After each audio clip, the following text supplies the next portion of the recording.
الرحمن الرحيم. قوله هدى إما مفعول له لقوله أرسله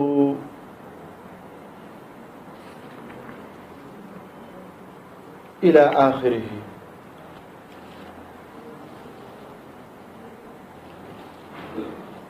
امیر سے پدی قوله کی د شارح دو اغراض دی.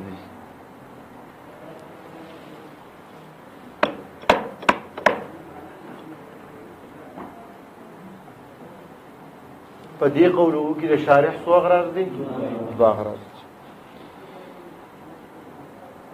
یو غرض د هدن په ترکیب کې دو احتمال بیان ہے.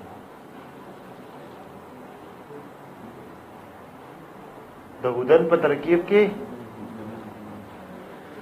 دویم غرض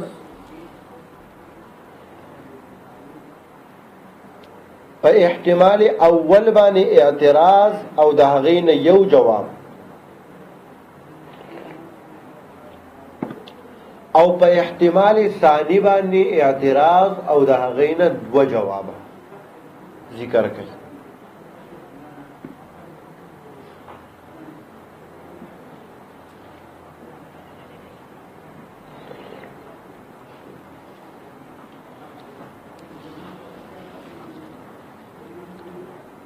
امیر صاحب پدی قوله کې د شارح سو اغراض دي، دو اغراض دي. غرض اول بیان د احتمالینو په ترکیب د هدن کې، بیان د احتمالینو په ترکیب د هدن کې. دویم غرض په دغه احتمالینو باندې اعتراضات سره د جواباتو.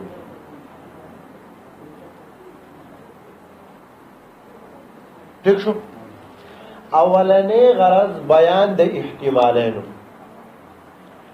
د هدن په ترکیب کې. نو د هدن په ترکیب کې دو احتمال دي. یو احتمال دا دی چې دا هدن مفعول له دی د ارسل فعل لپاره. احتمال اول څه دی؟ دا شارح بیان کړی دی په دې عبارت کې اما مفعول له لقوله ارسله. امیر سے وشو دویم احتمال چې دا هدن حال دی د فاعل نه، د ارسله د فاعل نه حال دی.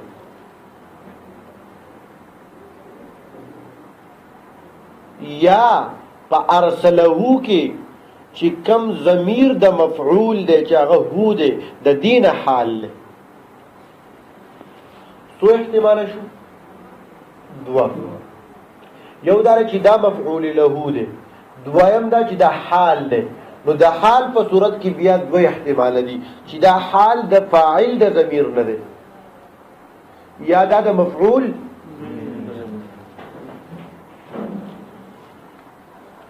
نو دای بیان کړی دی او حال عن الفاعل او عن المفعول.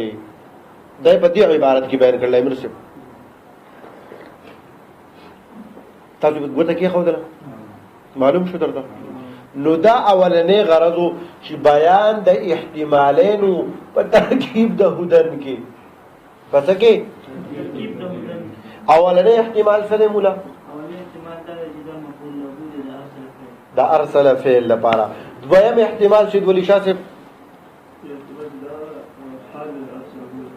ارسله د ضمیر فاعلنا یا د مفعول د ضمیر.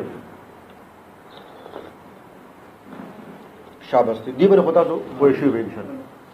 دویم احتمال دویم غرض هغه په دی اولنی احتمال باندې یو اعتراض او د هغې نه یو جواب ذکر کیږي. لیکن د اعتراض نه مخکې به طور تمهید یو خبره په ذهن کې کېده، به طور تمهید. او هغه دا ده چې په عربی کې د علت بیانولو د پاره لام راځي. چې دې ته لام تعلیلیه وایي. ټیک شو؟ کله کله دغه لام حذف کولی شي، کله کله خو د هغې دپاره څه شرایط دي، د هغې دپاره شرایط. نو کله چې د دې نه لام حذف شو نو دې ته بیا موږ مفعول له وایو، او کله چې پکې لام موجود وي دې ته موږ جاري مجرور وایو. دا تمهید په ذهن کې کېناستو.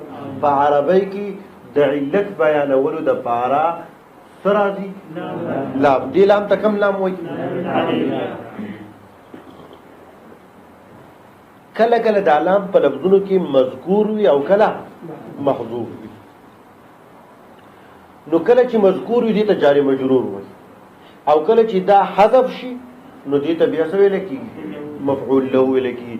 لیکن د دې لام د حذف کولو دپاره څه شرایط دي؟ چې یو شرط دا دی چې د دې هدن د دې مفعول له او مخکې چې کوم فعل دی د دې دواړو فاعل به یو وي، د دې دواړو فاعل به یو وي.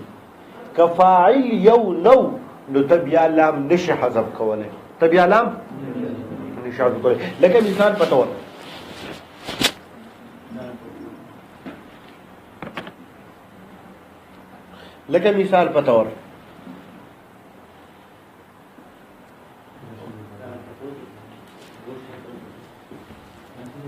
مرکر را کې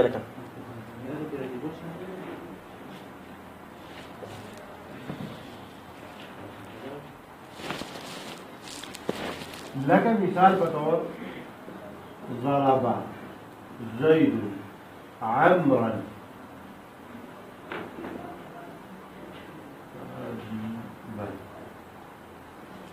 دی خو ګورئ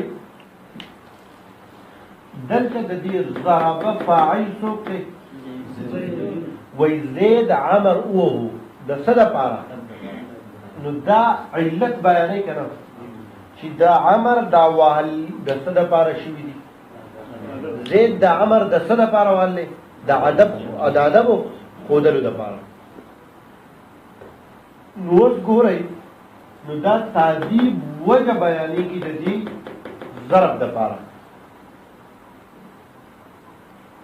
نو کله کله دا په لفظونو کې مذکور لکه لیت تعذیبي، او کله کله چې دا لام حذف کولی کېږي. لیکن د دې لام د حذف کولو دپاره شرط دا دی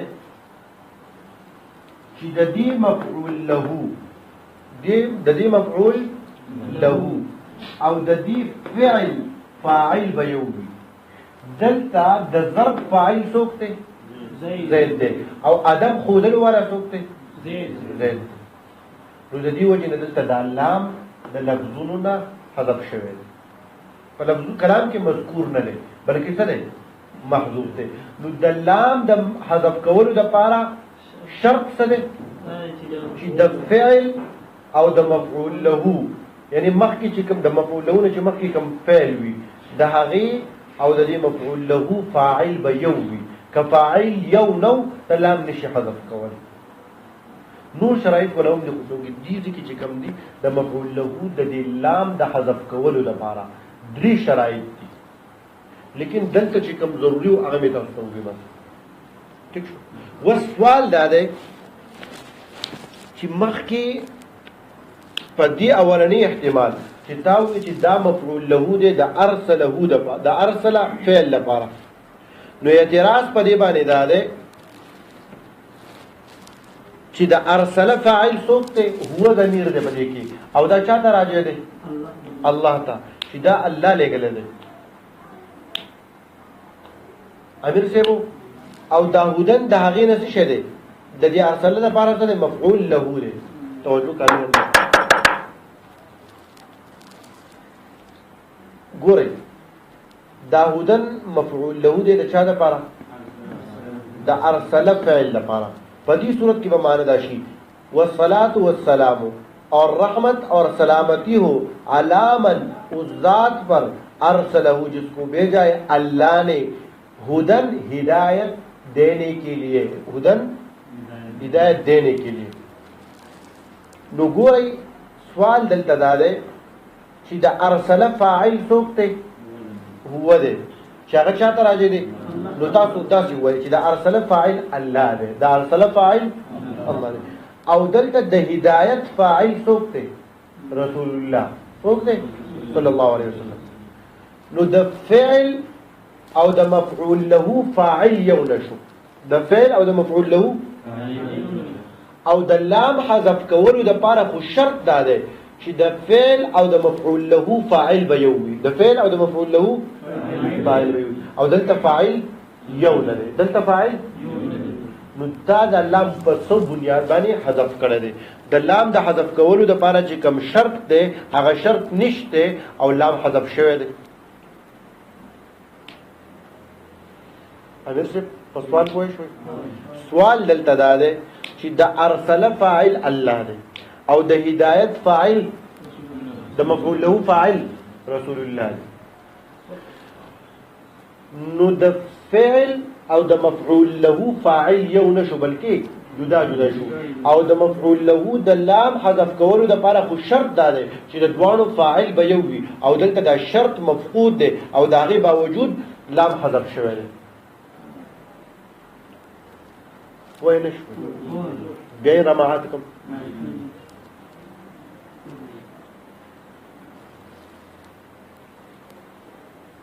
دې لیکل نه تاسو خلاص کړئ نو بس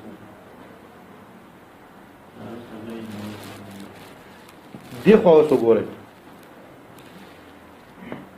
شارح دا غینه جواب ورکړي چې دا مفعول داودن مفعول له دی د ارسله فعل لپاره پاتې شو دا خبره چې کوم اشکال له چې د ارسله فاعل او د دې مفعول له فاعل یو نه دی نو وینا د دې فاعل یو دی د دې فاعل یو دی او هغه دا چې دلته د دې هدایت نه مراد هدایت الرسول نه دی بلکې هدایت الله دی د دې نه مراد څه شی دی نو مخکې د ارسله فاعل څوک الله د هدایت فاعل څوک شو الله نو چې کله د ارسله فاعل هم الله شو او د هدایت فاعل هم الله شو د مفعول له فاعل هم شو الله نو د فعل او د مفعول له فاعل یو شو نو لام ځکه حذف شوی دی هغه شرط موجود شو نو لام حذف شوی دی تاسو به پوه نه شئ شارح دلته منطقي انداز اختیار کړل مطلب یو داسې ګران انداز اختیار کړل او مطلب په آسان انداز کې وځ راشي د شارح په دې انداز باندې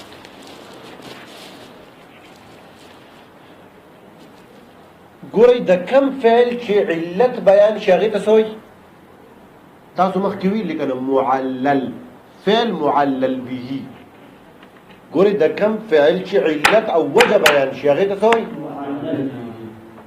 فعل معلل به معلل به چې علت بیان کړی شوی معلل چې علت بیان کړی شوی نو دلته شارح دا وایي دلته د ارسله فعل چې دی دا فعل معلل به دی فعل ټیک شو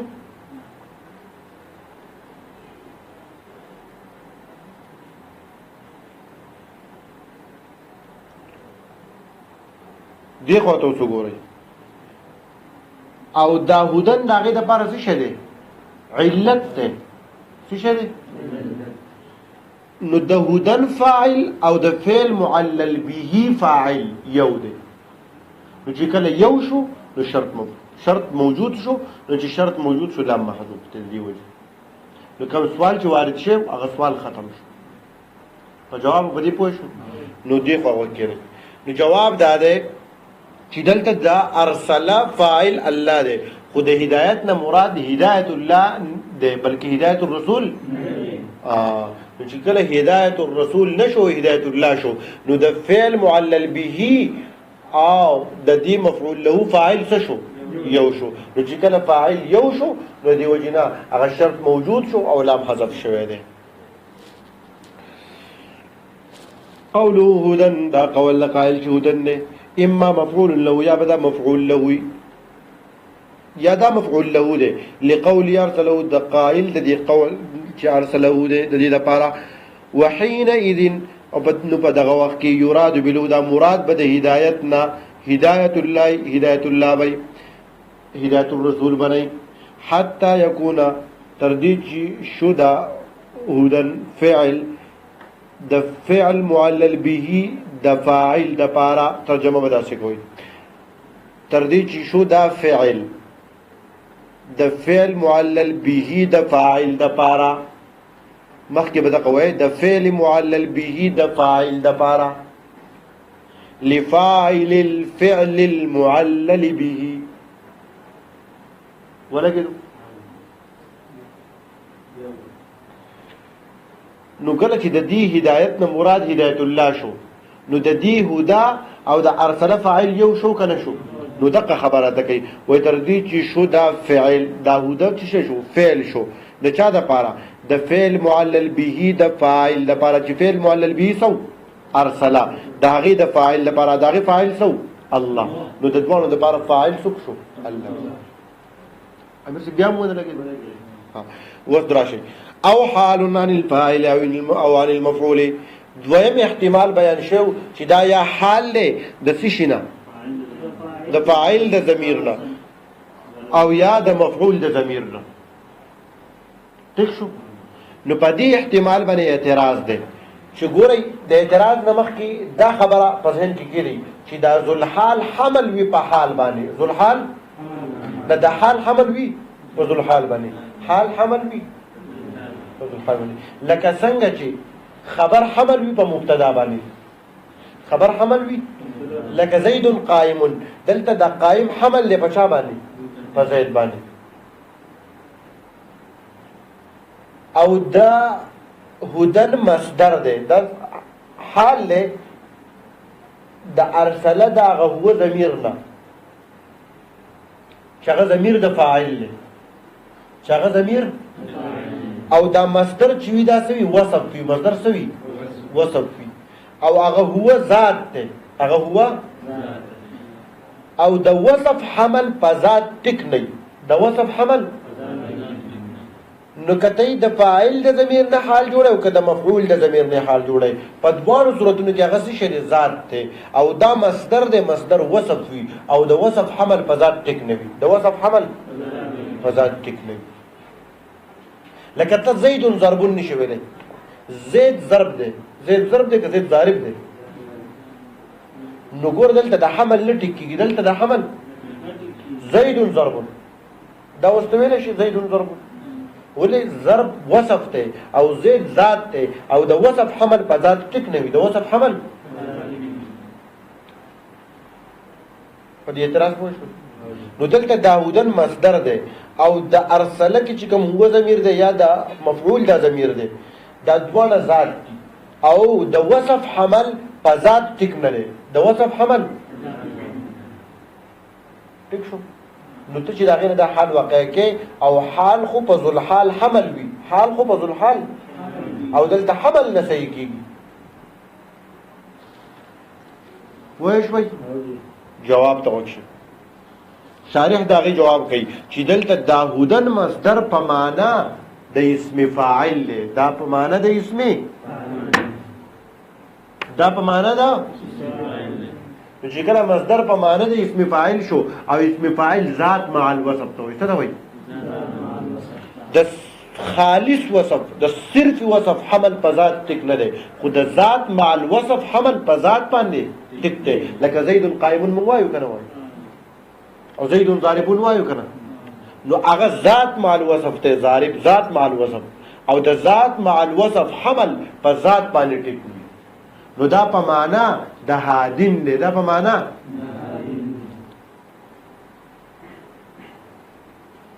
په معنا د اسم فاعل دا په معنا د څه دی نو چې کله مصدر په معنا د اسم فاعل شو نو حمل ټک شو نو کوم اعتراض چې واغره چې حمل نه صحیح کیږي نو هغه اعتراض ختم شو امیر سم اوس وکړه دا یو جواب شو موږ ویلو چې د دویم اعتراض نه با دوه جواب یو جواب شو دویم دا دی و چې دا حمل مبالغه دی دا حمل مبالغه څه مطلب وای ګوره کله خلک وای کنه وای زید عدل له زید څه دی عدل له زید عدل زید مطلب دا چې زیدون عدل کوو چې هغه په خپل عدل جوړ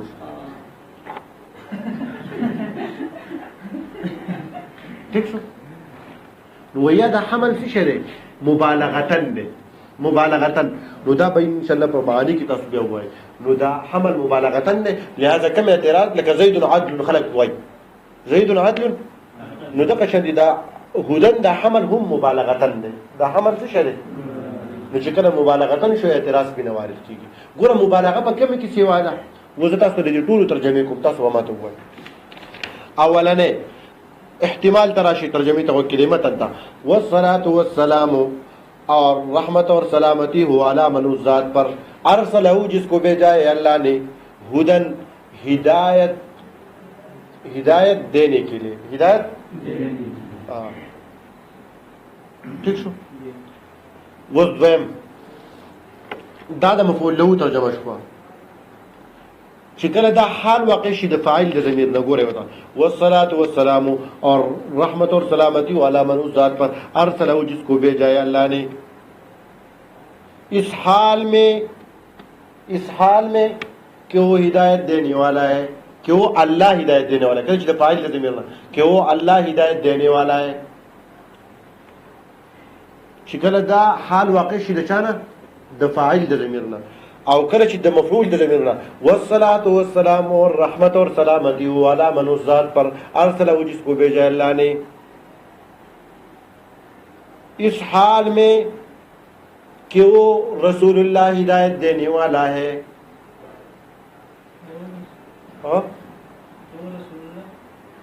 اس حال میں کہ ہدایت دینے والا ہے. دلتا دین مراد رسول اللہ ہے کہ وہ رسول اللہ ہدایت دینے والا ہے.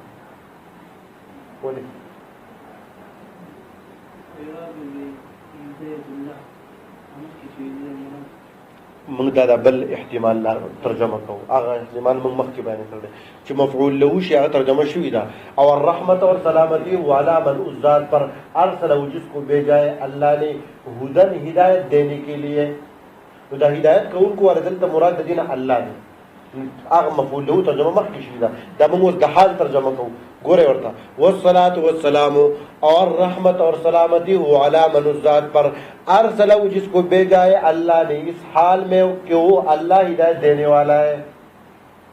اور ذکر د مفعول د ضمیر نہ حال شی ترجمه ته وکړي والصلاة والسلام اور رحمت اور سلامتی ہو علی من ذات پر ارسلہ جس کو بھیجا ہے اللہ نے اس حال میں کہ وہ رسول ہدایت دینے والا ہے.